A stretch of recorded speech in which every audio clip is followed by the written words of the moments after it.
Are y'all ready? Kicau, kicau, kicau mania. Kicau, kicau, kicau mania. Kicau, kicau. Assalamualaikum warahmatullahi wabarakatuh. Halo teman-teman, perkenalkan nama saya Andini Putri Maharani dari kelas 10 E8 SMA Negeri 1 Padang. Pada video kali ini saya akan membuat video tentang struktur teks biografi Basriza Koto dengan mapel Bahasa Indonesia dan guru mapel Ibu Anike Otria SPD. Baiklah, kita akan masuk ke dalam struktur yang pertama, yaitu orientasi. Basriza Koto yang dikenal dengan Basko adalah seorang pengusaha sukses asal Indonesia yang lahir pada tanggal 11 Oktober 1959 di Pariaman, Sumatera Barat. Basriza Koto berasal dari keluarga sederhana. Sejak kecil ia sudah merasakan kehidupan yang penuh keterbatasan ekonomi. Kondisi keluarga yang tidak berkecukupan membuatnya harus hidup mandiri dan berjuang sejak usia muda.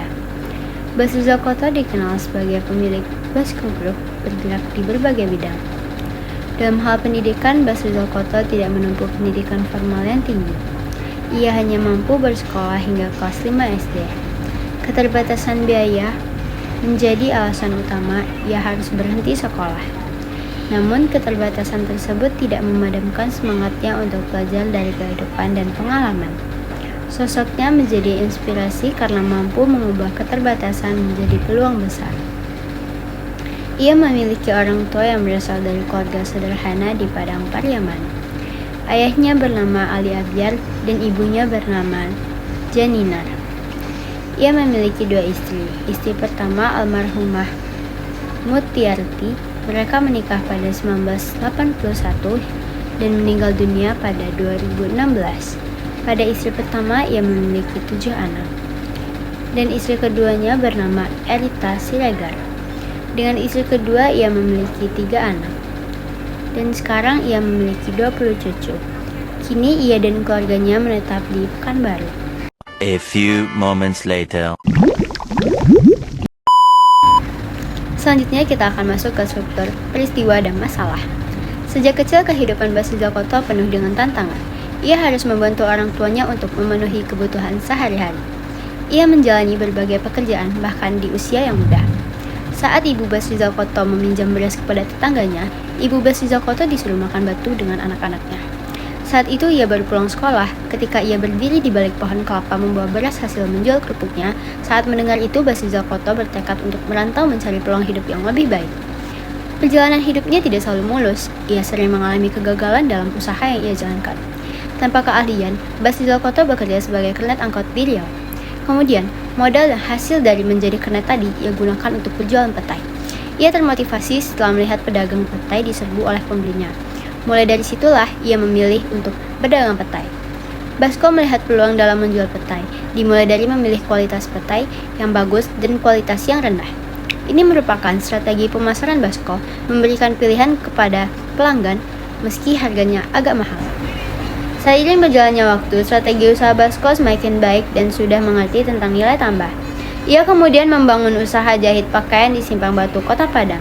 Dengan tidak adanya contoh, bukan karena terbatasnya dana, ia tetap berani untuk mencoba menjajakan jasanya itu ke rumah-rumah pegawai Bank Indonesia. Toko jahit Basko memang strategis karena berseberangan dengan perumahan Bank Indonesia dan Mes Otoritas Jasa Keuangan atau OJK. Dengan kerja keras dan keberanian mengambil risiko, ia mulai menemukan peluang bisnis. Salah satu pencapaian pentingnya adalah keberhasilannya dalam membangun berbagai pusat perbelanjaan dan proyek properti menjadi ikon di beberapa daerah. Nama Basko kemudian menjadi identitas yang melekat pada berbagai usaha yang ia kelola. Selain di dunia bisnis, Basriza Koto juga memiliki perhatian terhadap dunia olahraga, khususnya sepak bola. Ia pernah menjadi pemilik klub sepak bola di Riau. Keterlibatannya dalam dunia olahraga menunjukkan kepeduliannya terhadap pengembangan bakat generasi muda di bidang olahraga. Ia berusaha memberikan dukungan agar para atlet dapat berkembang dan berprestasi, baik tingkat daerah maupun nasional.